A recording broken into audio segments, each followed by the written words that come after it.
There is perhaps nothing more terrifying than living in the shadow of an active volcano. Yet millions of people around the world do just that every day, accepting the potential threat and making it an integral part of their lives. For them, the giant volcano is not only a destroyer, but also a friend, a source of life. But why do people choose to live in such a dangerous land? What makes them ready to face disasters that can strike at any time? Let's explore the fascinating and sometimes horrifying stories of communities living in the shadow of active volcanoes. We will learn about their daily lives, the risks they face, and the reasons why they cannot abandon this fertile land, knowing that it could become their grave at any moment. This journey will take you from surprise to climax, as you realize that sometimes life and death are just a thin thread apart. In many parts of the world, volcanoes are not only destroyers, but also the source of life for thousands, even millions of people. Imagine standing in a lush green field, the plants growing lush and fertile under the sun, but right above you, a giant volcano, which could erupt at any moment, is waiting. This is the reality that many communities around the world are facing. One such example is the community living at the foot of Mount Merapi in Indonesia. At around 2,930 meters high, Merapi is one of the most active volcanoes in the world. Its most recent eruption in 2010 killed more than 350 people and forced thousands to flee. Yet tens of thousands of people continue to live in this dangerous area. Why don't they leave? The answer lies in the fertility of the land. Lava from past eruptions has created rich soil, ideal for growing crops. For the farmers living at the foot of Merapi, the volcano is not only a danger, but also a source of life. They grow rice, corn, and other crops on this fertile land, and although they know that the mountain may erupt again one day, they cannot bear to leave the land that has fed them for generations. Not only in Indonesia, but all over the world, there are many communities living at the foot of active volcanoes. In Italy, Mount Etna is another example. Etna has been continuously active for thousands of years and is one of the largest volcanoes in Europe. Villages and cities at the foot of Etna continue to thrive despite frequent earthquakes and eruptions. Interestingly, despite living in such close proximity to danger, many people here do not feel afraid. Instead, they accept risk as part of life. They understand that volcanoes can erupt at any time, but they also know that, thanks to volcanoes, their land is fertile and provides them with a steady source of income. This is a complex interaction between people and nature, where both bring benefits and risks to each other. In Hawaii, Kīlauea has erupted almost continuously since 1983. For Hawaiians, Kīlauea is not just a volcano, but an important part of their culture and history. They consider Kīlauea to be the home of the fire goddess Pele, and each eruption is believed to be a manifestation of her anger or joy. This shows that, for many communities, volcanoes are not just a threat, but an integral part of their cultural and spiritual life. Living near an active volcano is not without its risks. In fact, danger is always present and can strike at any time.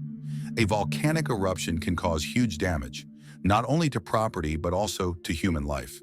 The scariest thing is that, despite warning signs, no one can predict exactly when a volcano will erupt.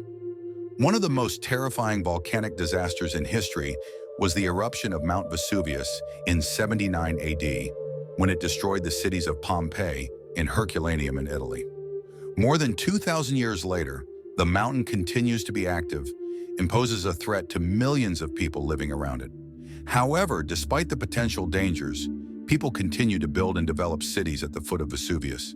In the 21st century, modern technology has helped us to better monitor volcanic activity. Scientists use sensors, satellites, and other advanced technologies to predict when an eruption will occur. However, there is still a lot we don't understand about how volcanoes work, which makes prediction extremely difficult. Indonesia's Mount Merapi is a prime example. Before an eruption, Merapi often exhibits signs like slight shaking, gas emissions, and changes in temperature. But sometimes it goes completely silent before exploding, leaving scientists and residents unable to react. The 2010 eruption forced thousands of people to evacuate. And although scientists had warned in advance, no one could have predicted the scale and speed of the disaster. In addition to lava, volcanic eruptions can cause other hazards, such as ash, toxic gases, and landslides. Ash from eruptions can travel hundreds of miles, causing severe air pollution and affecting human health. Toxic gases such as sulfur dioxide can cause respiratory problems and even death. Landslides caused by volcanic activity can also destroy homes and completely change the landscape. A notable example is the eruption of the Nevado del Ruiz volcano in Colombia in 1985. Although the eruption was not large, the amount of melting ice from the summit caused a mudslide that swept away the entire town of Armero, killing an estimated 23,000 people. It was one of the largest volcanic disasters in modern history and a stark reminder of the destructive power of volcanoes. Although living in the shadow of a volcano is dangerous, many communities continue to do so. They have developed their own strategies for surviving and coping with potential hazards. Part of this strategy includes building early warning systems and preparing for emergencies.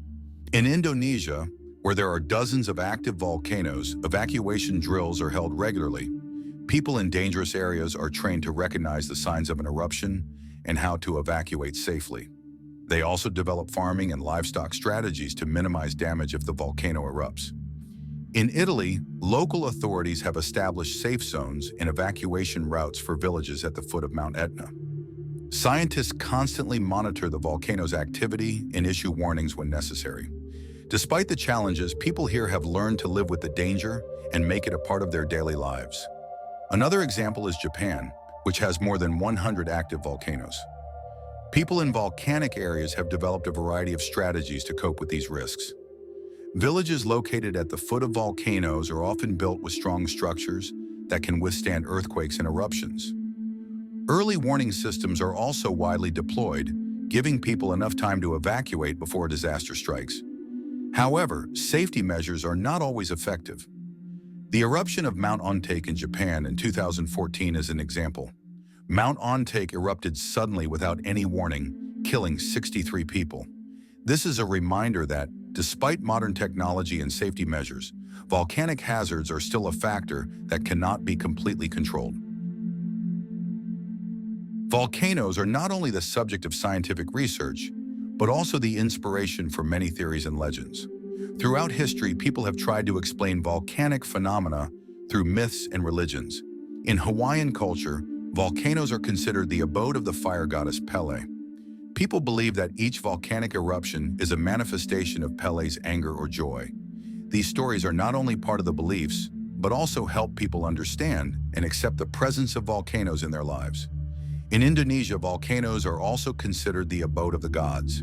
People often hold festivals and worship rituals to honor and appease the volcano gods. They believe that if they do not please the gods, the volcano will erupt and cause disaster. These traditions have existed for centuries and still have a strong influence on the lives of local people. Scientific theories have also been developed to explain volcanic activity. One of the most common theories is the movement of tectonic plates. Volcanoes often occur where tectonic plates collide or separate, causing lava to erupt from beneath the Earth's surface. However, there is still much we do not fully understand about how volcanoes work, and scientists are continuing to research to find the answers. Some scientists have also theorized a link between volcanoes and climate change. Large eruptions can release large amounts of gas and ash into the atmosphere, causing a volcanic winter when temperatures drop globally because sunlight is blocked by ash particles. For example, the eruption of Mount Tambora in Indonesia in 1815 caused a summer without a summer in Europe in 1816, leaving millions of people facing starvation. However, volcanoes may also have played an important role in sustaining life on Earth. Some scientists believe that past volcanic eruptions contributed to the creation of our atmosphere and oceans by releasing gases and water from within the Earth. These theories suggest that, although volcanoes can cause catastrophe, they may also have been the source of life on Earth. Despite the dangers, communities living at the foot of volcanoes have demonstrated remarkable human resilience. They have not only survived disasters, but have thrived thanks to the harsh conditions that volcanoes bring. This resilience comes not only from preparing for and coping with emergencies, but also from community spirit and solidarity. In many places, people have formed networks to support each other in times of hardship. They share resources, support those affected by disasters, and rebuild together after each eruption. A prime example is the community of Chandas Calderas on Fogo Island, Cape Verde. The village is located at the foot of Pico de Fogo, one of the most active volcanoes in Africa. Although the village has been destroyed by eruptions many times, each time the people have returned and rebuilt their village. They not only rebuilt their homes, but also developed other industries, such as wine production from grapes grown on volcanic soil. Human resilience is also shown in the way they learned to live in harmony with volcanoes. They respected and understood the dangers that volcanoes bring, but at the same time knew how to exploit the benefits from it. This shows that, although humans cannot completely control nature, we can learn to live with it and make it a part of our lives. When we look at majestic volcanoes, we often see only the beauty and power of nature. But behind that beauty are stories of people, of survival and resilience in the harshest of conditions. The communities that live at the foot of volcanoes not only face danger every day, but also find ways to thrive and prosper thanks to those harsh conditions. Ultimately, the question remains, is it worth living under the shadow of a time bomb? For these communities, the answer is yes. Acceptance, resilience, and faith in tomorrow have helped them survive past volcanic eruptions and will continue to carry them through future challenges. These people have proven that, while nature can bring disaster, it can also be an endless source of life and inspiration for humans. Remember, as you gaze upon the majestic beauty of the volcano, do not forget that in its shadow, there are people living their lives every day with extraordinary courage and resilience. And in the most difficult times, those same people will continue to find ways to survive and thrive, despite all the challenges nature brings.